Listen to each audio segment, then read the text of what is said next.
الحمد لله نحمده ونستعينه ونستغفره ونؤمن به ونتوكل عليه ونعوذ بالله من شرور أنفسنا ومن سيئات أعمالنا من يهده الله فلا مضل له ومن يضلله فلا هادي له ونشهد أن لا إله إلا الله وحده لا شريك له ونشهد أن سيدنا وسندنا ونبينا ومولانا محمدا عبده ورسوله أرسله الله إلى كافة للناس بشيرا ونذيرا وداعيا إلى الله بإذنه وسراجا منيرا أما بعد عن أبي هريرة رضي الله تعالى عنه أنه سمع النبي صلى الله عليه وسلم يقول إن العبد لا يتكلم بالكلمة من رضوان الله تعالى ما يلقي لها بالا يرفعه الله بها درجات وإن العبد لا يتكلم بالكلمة من سخط الله تعالى لا يلقى لها بالا يهوي بها في جهنم أو كما قال عليه الصلاة والسلام صدق رسول اللہ صلی اللہ علیہ وسلم۔ حضرت ابو ہریرہ رضی اللہ تعالیٰ عنہ فرماتے ہیں کہ پیارے پیغمبر صلی اللہ علیہ وسلم نے ارشاد فرمایا، بندہ بعض دفعہ اللہ تبارک و تعالیٰ کی خوشنودی والی بات بلا سوچے سمجھے کہہ دیتا ہے، جس کی بنا پر اللہ تبارک و تعالیٰ اس کو بلندیوں کے اونچے درجات پر پہنچا دیتے ہیں، اور بعض مرتبہ بندہ ایسی بات بے سوچے سمجھے کے ڈالتا ہے جو اللہ تبارک و تعالیٰ کو ناراض کرنے والی ہوتی ہے، جس کی وجہ سے وہ جہنم میں گرتا چلا جاتا ہے۔ میرے معزز سامعین و ناظرین،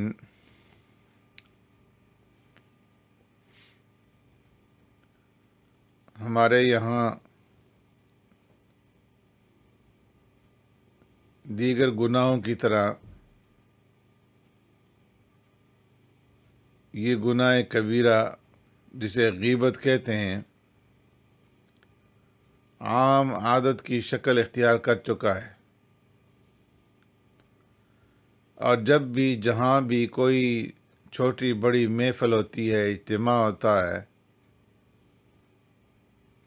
تو غیبت کے دریا بہنے شروع ہو جاتے ہیں۔ اس کے اندر کوئی امتیاز نہیں،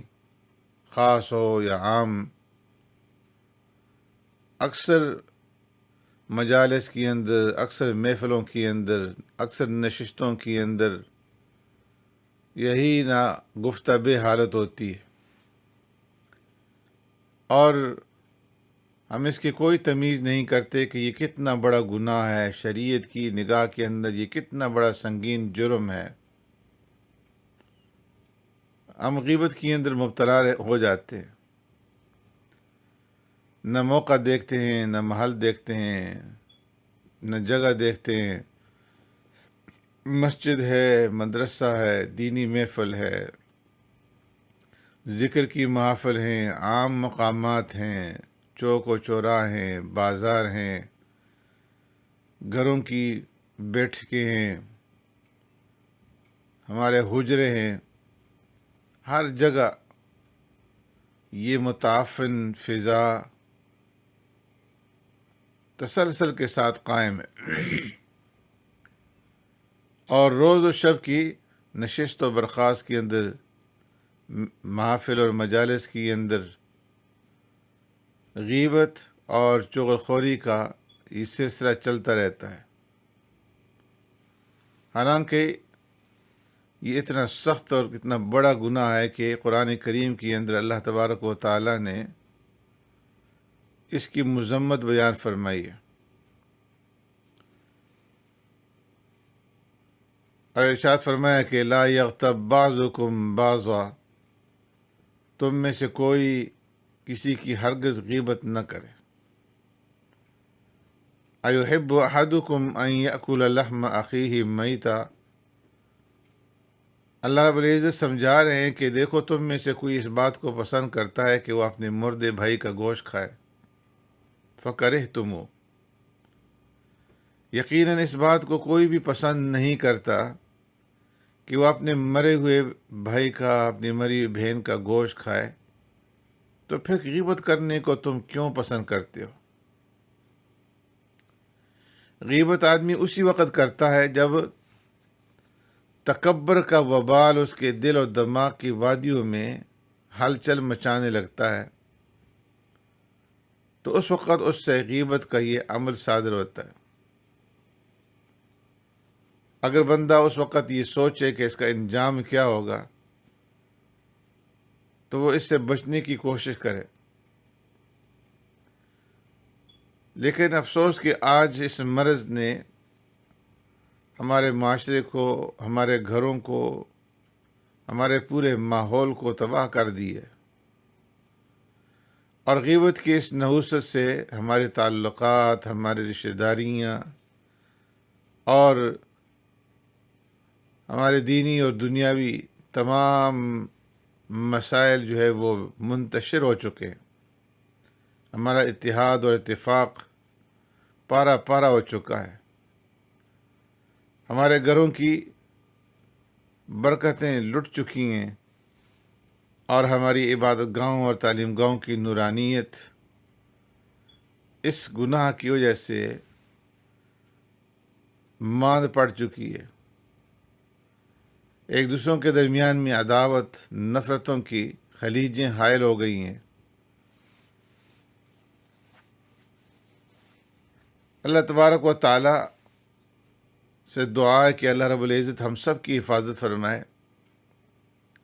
جب تک اس شیطانی حملے سے بچنے کے لیے ہم کوشش نہیں کریں گے، اپنی زبان کی حفاظت نہیں کریں گے، تو اس وقت تک ہم اس گناہ سے بچ نہیں سکتے۔ اللہ، تو غیبت بہت بڑا گناہ ہے، اور اس گناہ کی شدت کو پیارے پیغمبر صلی اللہ علیہ وسلم نے اس طرح سے صحابہ اکرام رضوان اللہ اجمعین کے سامنے بیان فرمایا، الغیبت اشد من الزنا، غیبت گناہ میں زنا سے بڑھ کر کے، جس طرح زنا کو لوگ معیوب سمجھتے ہیں، اسی طرح ہر ایک انسان کو چاہیے کہ وہ غیبت کو بھی معیوب سمجھے۔ فرمایا غیبت زنا سے بڑھ کر کے، اس کی وجہ یہ ہے کہ زنا میں فقط اللہ کی مخالفت ہوتی ہے اور شیطان کی مطابعت ہوتی ہے،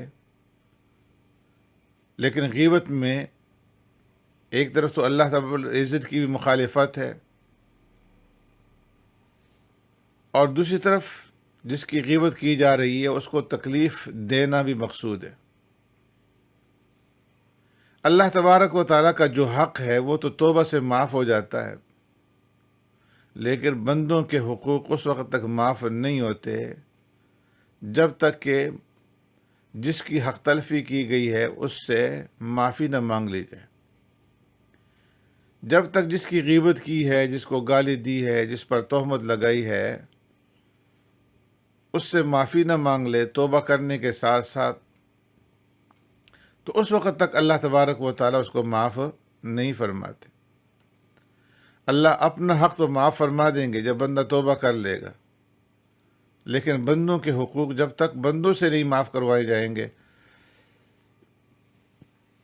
اس وقت تک وہ معاف نہیں ہوں گے۔ اور قیامت کے دن پھر ہر ایک انسان وہ یہ حق رکھے گا کہ وہ دوسرے سے اپنا بدلہ لے۔ تو اس وجہ سے پیارے پیغمبر صلی اللہ علیہ وسلم نے غیبت کی شدت کو زنا سے سخت قرار دیا کہ الغیبۃ اشد من الزنا، کہ زنا کرنے کے بعد اگر کوئی آدمی نادم ہو گیا، توبہ کر لی، اور زنا کو آدمی انسان گناہ سمجھتا بھی ہے، اس لیے اگر کسی سے یہ گناہ ہو جائے تو وہ اس کے اوپر نادم ہوتا ہے، اور ندامت اگر اس کو ہو گئی اور اس نے اللہ سے معافی مانگ لی، توبہ کر لی، تو اللہ رب العزت معاف فرما دیں گے۔ لیکن غیبت کو انسان گناہ سمجھتا نہیں، اس لیے اس کی شدت زیادہ ہے کہ گناہ کرتا بھی ہے، اور گناہ کرنے کے بعد اس کو گناہ سمجھتا بھی نہیں۔ تو اس لیے پیارے پیغمبر صلی اللہ علیہ وسلم نے اس کی شدت بیان فرمائی کہ یہ زنا سے بھی بڑھ کر کے اللہ رب العزت حفاظت فرمائے۔ اگر کسی کی غیبت ہم سے ہو جائے اور ہوتی ہے تو ہمیں چاہیے کہ ضرور اللہ سے معافی مانگنے کے ساتھ ساتھ اس انسان سے بھی معافی مانگے، ورنہ قیامت کے دن ہمیں اس کی جواب دہی کرنی پڑے گی۔ اللہ رب العزت فرمائے گا الیوم تجزی کل نفس بما کسبت لا ظلم اليوم، اس دن ہر شخص کو اپنے اعمال کے مطابق جزا ملے گی، ہر شخص کو اپنے گناہ کی سزا ملے گی، اور اللہ رب العزت فرمائیں گے آج کے دن کسی پر ظلم نہیں ہوگا۔ یہ ندا سن کر وہ شخص نا امید ہوگا، نہایت ہی نادم ہوگا کہ کاش ہم دنیا میں لوگوں کی غیبت نہ کرتے اور ان کے عیب کو نہ کھولتے۔ وہاں کی ندامت اور وہاں کی پیشمانگی، اس کا پھر کوئی فائدہ نہ ہوگا۔ اللہ رب العزت قیامت کے دن کی ندامت سے اور اس دن کی حسرت سے حفاظت فرمائے۔ ایک بزرگ ابراہیم بن ادہم رحمۃ اللہ تعالی علیہ نے چند لوگوں کی دعوت کی۔ جب لوگ دسترخوان پر کھانا کھانے کے واسطے بیٹھے تو ایک شخص کی غیبت کرنے لگے۔ ابراہیم ادہم نے کہا کہ پہلے زمانے میں لوگ پہلے روٹی کھاتے تھے اور بعد میں گوشت منہ کے اندر رکھتے تھے، لیکن تم روٹی کھانے سے پہلے لوگوں کا گوشت کھانے لگے اور لوگوں کی غیبت کرنے لگے۔ ایک نوجوان عبداللہ بن مبارک رحمۃ اللہ تعالی علیہ کی خدمت میں آ کر کہنے لگا کہ میں نے ایک ایسا بڑا گناہ کیا ہے کہ اس کو بیان بھی نہیں کر سکتا۔ عبداللہ بن مبارک رحمۃ اللہ تعالی نے فرمایا کہ بتاؤ کیا گناہ کیا ہے؟ اس نے کہا میں نے زنا کیا ہے۔ تو عبداللہ بن مبارک رحمۃ اللہ تعالی نے فرمایا کہ الحمدللہ تو نے غیبت نہ کی، کیونکہ غیبت زنا سے بھی بڑھ کر کے گناہ ہے۔ شیخ سعدی رحمۃ اللہ تعالی علیہ اپنی کتاب گلستان کے اندر اپنے بچپن کا ایک واقعہ نقل کرتے ہیں کہ ایک روز میں صبح تہجد کے اندر اپنے والد کے ساتھ عبادت کے اندر مصروف تھا۔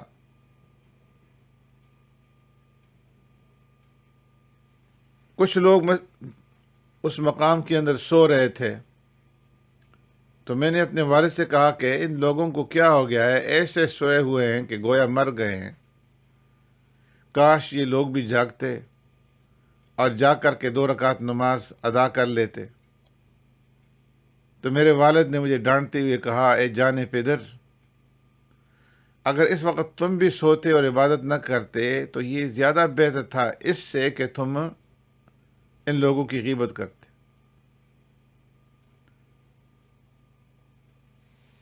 امام محمد رحمۃ اللہ تعالی علیہ فرماتے تھے کہ ابو اللیث بخاری ایک سال حج کے واسطے نکلے اور انہوں نے اپنے جیب میں 2 درہم ڈال دیے اور پھر قسم کھائی کہ اگر میں راستے میں آتے جاتے کسی کی غیبت کروں تو یہ 2 درہم اللہ کے راستے میں دوں گا۔ پھر جب ابو اللیث حج سے واپس آئے، گھر کو آئے، تو دیکھا کہ وہ 2 درہم ان کی جیب کے اندر اسی طرح پڑے ہوئے تھے۔ لوگوں نے وجہ پوچھی کہ آپ نے یہ 2 درہم خرچ نہیں کیے، تو انہوں نے کہا کہ میں نے راستے میں کسی کی غیبت نہیں کی، اس لیے کہ میرے نزدیک غیبت کرنا 100 مرتبہ زنا کرنے سے زیادہ بدتر۔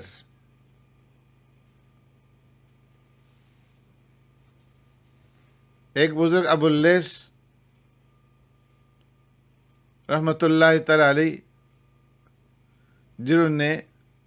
قسم کھائی تھی کہ میں کسی کی غیبت نہیں کروں گا حج کے راستے میں، اس کی وجہ یہ تھی کہ غیبت کرنا بہت بڑے گناہ کا باعث ہے اور انسان کو جہنم تک پہنچا دیتا ہے۔ اس واسطے حدیث میں ارشاد فرمایا کہ حج اس شخص کا مقبول ہوگا جو حرام کاموں سے اپنے آپ کو بچائے اور احرام کی حالت کے اندر کچھ گناہ نہ کرے، کسی کو گالی نہ دے، کسی کی غیبت نہ کرے۔ لیکن آج کے زمانے کے اندر جس قدر لوگ حج کے لیے، عمرے کے لیے جاتے ہیں، جس قدر گناہ وہ گھر میں کرتے ہیں، اسی طرح وہ گناہ حج کے سفر کے اندر بھی، اس کے راستے کے اندر بھی جاری رہتے ہیں۔ غیبتیں بھی ہو رہی ہوتی ہیں اور مکہ اور مدینہ بھی جا رہے ہوتے ہیں، لوگوں کے عیوب کو ٹٹول رہے ہوتے ہیں۔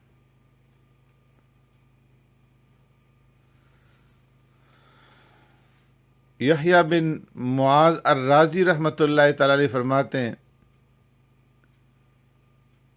کہ اے مسلمان، تجھ پر لازم ہے کہ تجھ سے دوسرے مسلمان کو 3 اچھی چیزیں حاصل ہوں۔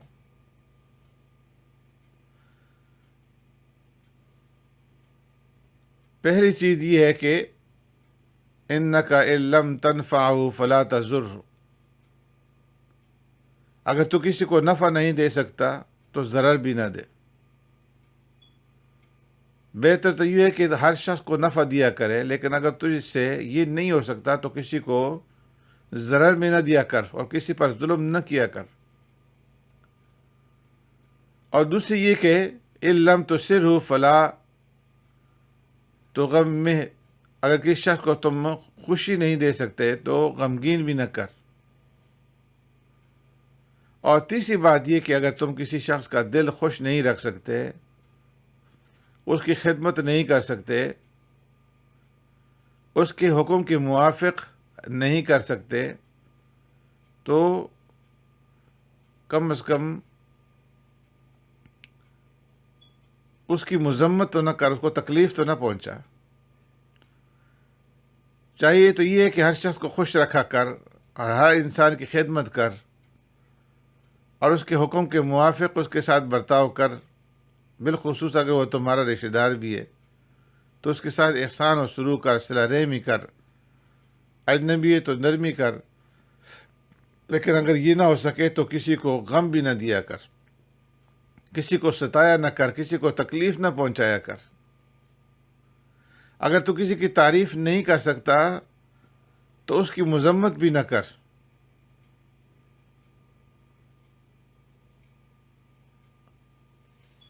اگر یہ نہ ہو سکے تو کسی کو ستایا نہ کر، کسی کی غیبت نہ کیا کر، کسی پر تہمت نہ لگایا کر، لوگوں کے سامنے اس کے عیوب کو اشکارا نہ کیا کر کہ لوگ اس کے ساتھ ٹھٹا کریں، اس کے اوپر ہنسیں، اس کے اوپر آوازیں کسیں۔ فرمایا اگر یہ 3 باتیں تجھ میں پائی جائیں گی تو تو احسان کرنے والوں میں سے ہوگا اور تیرا شمار محسنین میں ہوگا۔ جو ثواب اللہ تبارک و تعالی محسنین کو عطا فرمائیں گے وہ تجھے بھی عطا فرمائیں گے۔ اور اگر تو ان 3 باتوں کو نہیں کرے گا بلکہ لوگوں پر ظلم کرے گا، لوگوں کو ستائے گا، لوگوں کی حق تلفی کرے گا اور ان کے کسی کاروبار میں ان کی مدد نہیں کرے گا، لوگوں کی غیبت کرے گا، ان کے بھید کھولے گا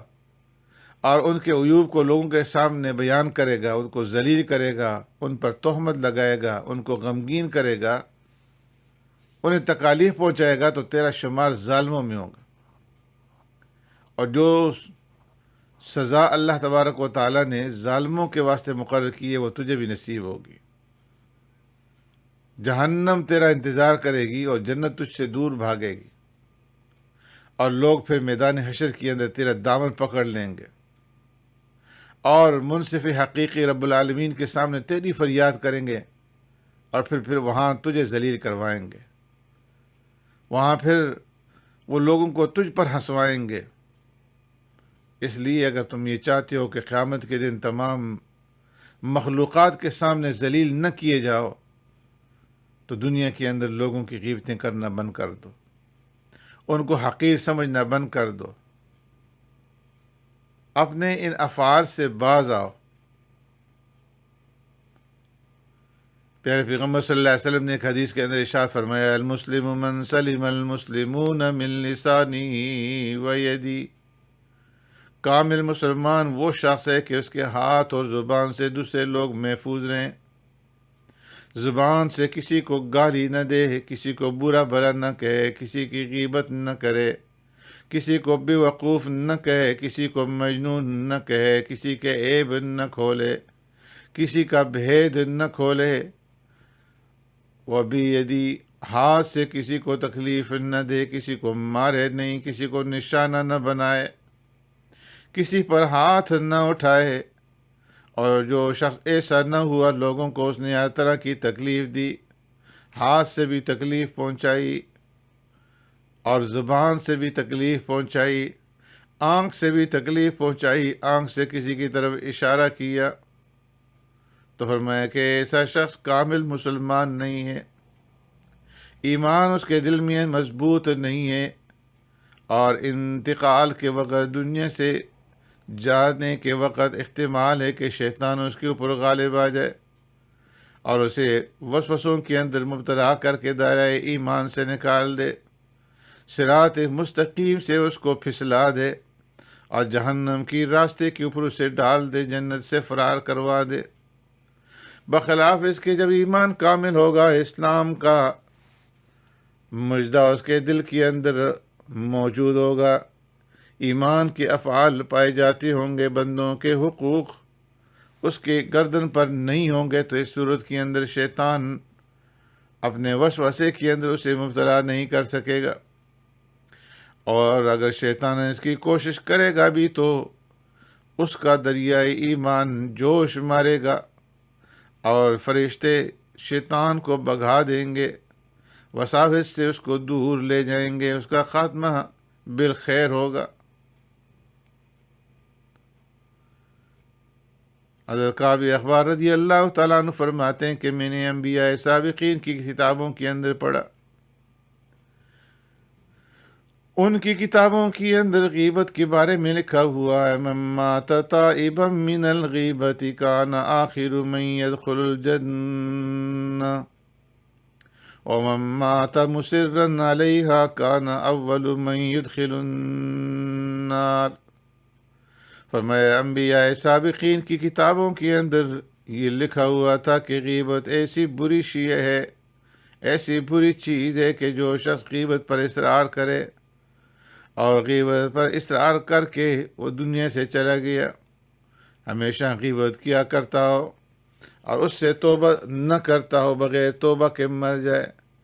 تو فرمایا پہلے دوزخ میں وہی جائے گا۔ اور جس شخص نے غیبت کی اور غیبت سے توبہ کی اور توبہ کرنے کے بعد اس کا انتقال ہوا،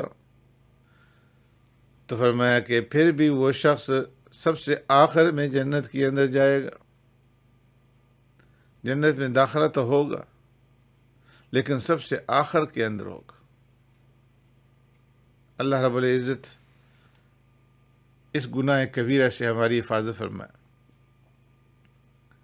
تو جو آدمی غیبت کرتا ہے سوائے اپنے نقصان کے کچھ بھی نہیں کرتا، اگر توبہ سے معروم رہا تو سیدھا پہلے ہی دوزخ کے اندر پہنچے گا،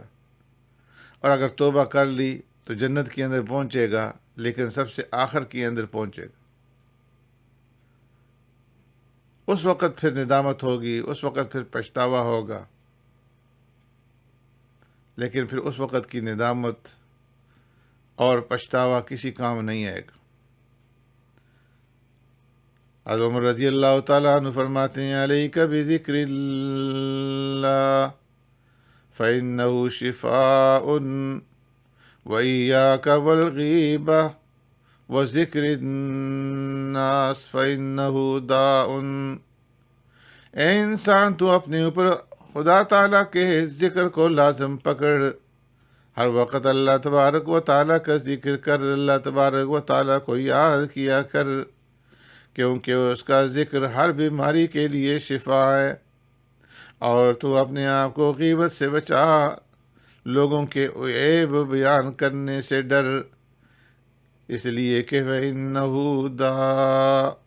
کیونکہ غیبت کرنا بہت بڑی بیماری ہے۔ اللہ تبارک و تعالیٰ فرماتے ہیں لا تلمزوا انفسکم، کوئی شخص کسی کی غیبت نہ کرے اور کوئی شخص کسی کے اوپر طعن نہ کرے۔ ابو ہریرہ رضی اللہ تعالیٰ عنہ فرماتے ہیں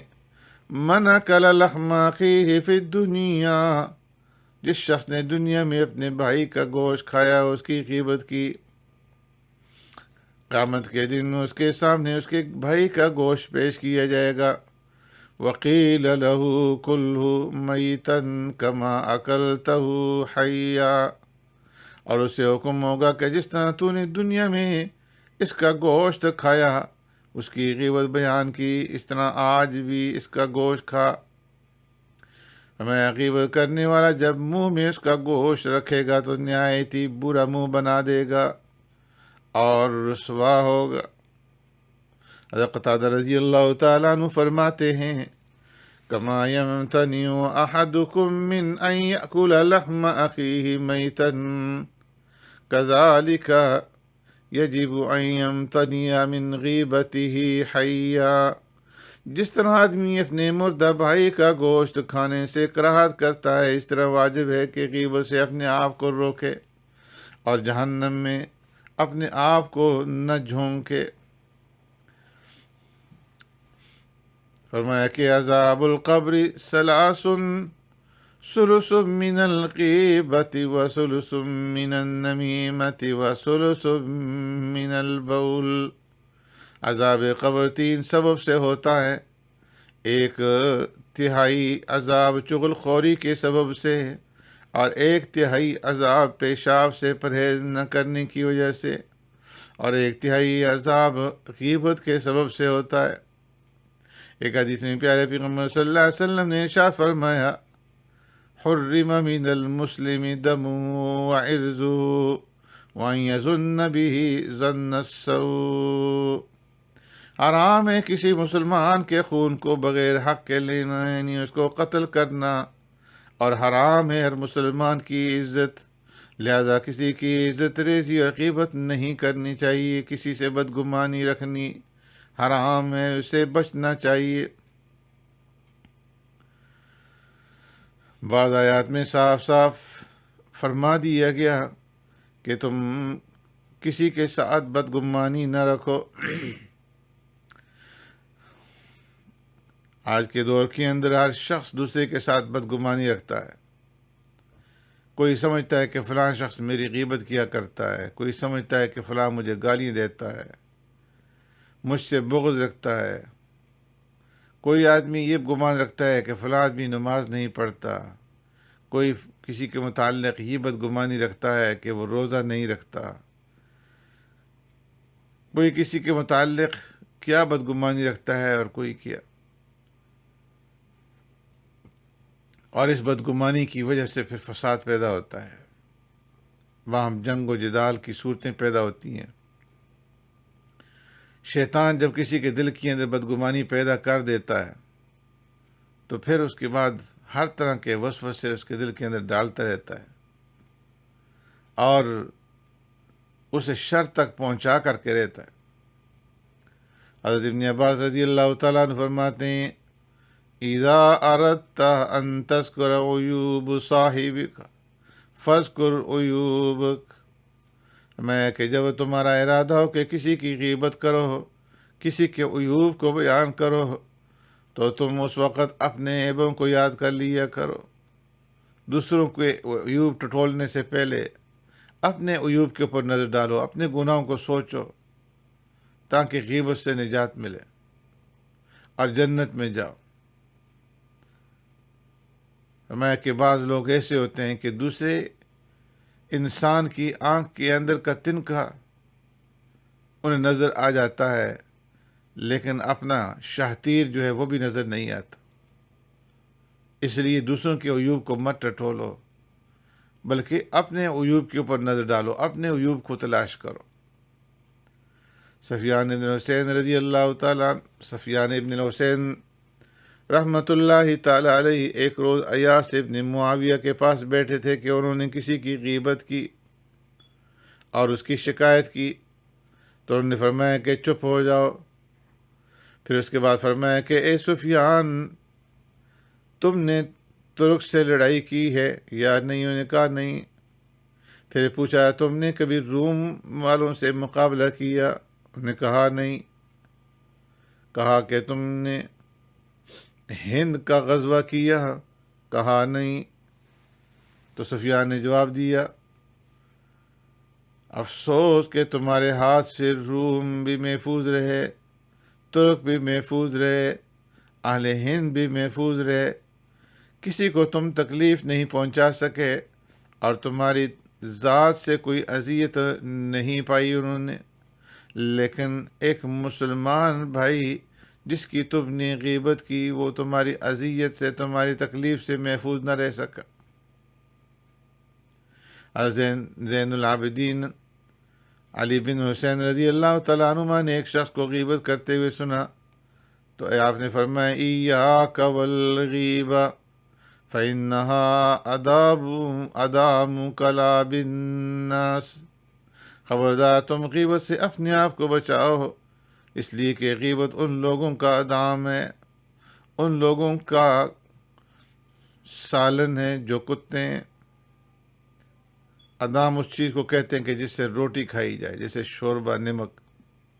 تو فرمایا کہ غیبت کرنا یہ لوگوں کے کتوں کا کام ہے۔ امام زین العابدین رحمۃ اللہ تعالی علیہ نے غیبت کرنے والوں کو کتوں کے ساتھ تشبیہ دی، اس وجہ سے کہ قرآن کریم کے اندر اور احادیث میں غیبت کو مردار کا گوشت کھانے کے مثل بتایا گیا ہے، اور مردار کا گوشت کھانا، اس کا چبانا، یہ کتوں کا کام ہوتا ہے۔ لہذا غیبت کرنے والے مثل کتوں کے ہوئے اور آدمیوں کے اقسام سے خارج ہوئے، اس لیے کہ اگر ان کے اندر آدمیت ہوتی، ان کے اندر انسانی خصلت و صفات پائی جاتی، تو وہ کسی کی غیبت نہ کرتے اور کسی کا گوشت کتوں کی طرح سے نہ چباتے، کسی کے اوپر تان نہ کرتے اور کسی کے اوپر شور و شرابہ نہ کرتے۔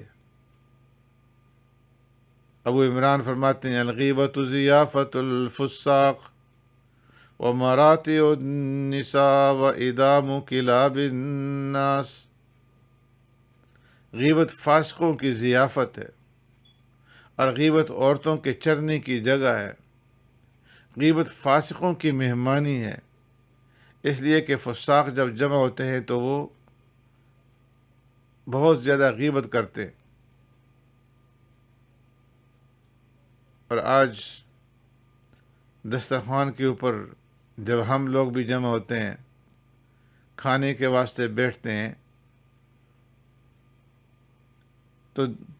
دنیاوی بات چیت کے ساتھ ساتھ ہم غیبتوں کے اندر مبتلا ہو جاتے ہیں۔ اللہ، بسم اللہ وعلی برکت اللہ اور بسم اللہ الرحمن الرحیم پڑھ کر کے کھانا کھانے کے بجائے ہم بسم اللہ کر کے لوگوں کا گوشت کھانا شروع کر دیتے ہیں۔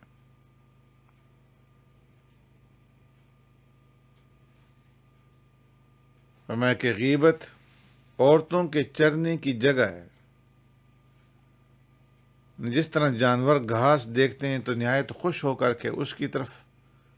دوڑتے ہیں،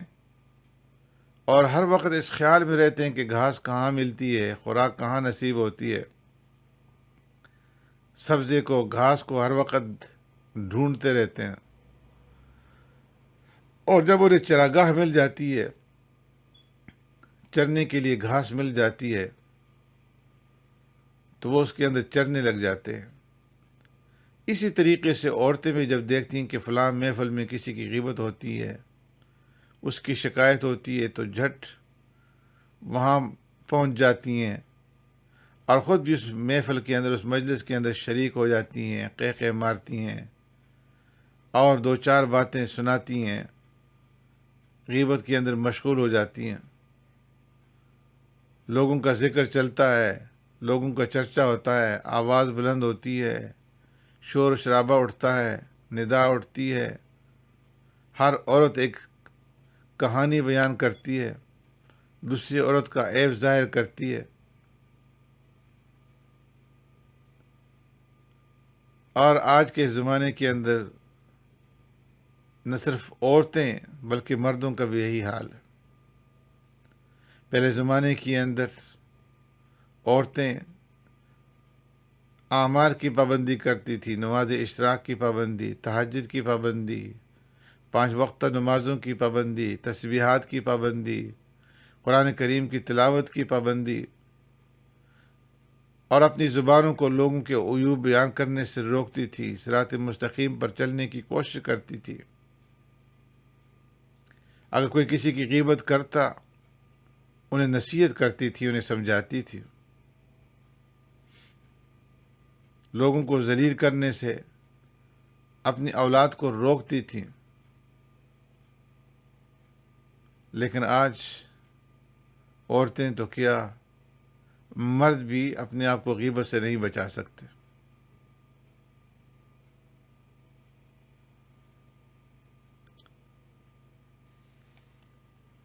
شیخ سعدی رحمۃ اللہ تعالی علیہ فرماتے ہیں اپنی کتاب کے اندر، زنانے کے تات برغبت برن، ز مردان نا پارسا بگزرن۔ جو عورتیں عبادت سے رغبت رکھتی ہیں وہ غیر پارسا شوہروں سے گریز کرتی ہیں۔ ترا شرم ناید ز مردمی خویش، کہ باش زنا را قبول استو بیش۔ فرماتے ہیں تجھے اپنی مردانگی پر شرم نہیں ہوتی ہی کہ عورتوں کو تجھ سے زیادہ قبولیت حاصل ہے۔ زنا را بعذر معین کے ہست، زطاعت بدارن کے گاہے دست۔ تو بے عذر یکسو نشینی چوزن، شوی کم زن لاف مردی مزن۔ فرمایا عورتیں معذور ہوتے ہوئے بھی عبادت سے ہاتھ نہیں اٹھاتی، اور تو بغیر کسی عذر کے عورتوں کی طرح یکسوئی اختیار کرتا ہے۔ تیرا درجہ عورتوں سے بھی کم ہے، اس لیے تم مردانگی کی لاف و گزار چھوڑ دے۔ مردانگی کی لافیں مت مار۔ عورتیں باوجود عذر کے پھر بھی وہ عبادت کر لیتی ہیں، لیکن تجھے کوئی عذر نہیں ہے، اس کے باوجود تو ایک کونے میں پڑا رہتا ہے اور اپنے آپ کو عبادت سے دور رکھتا ہے۔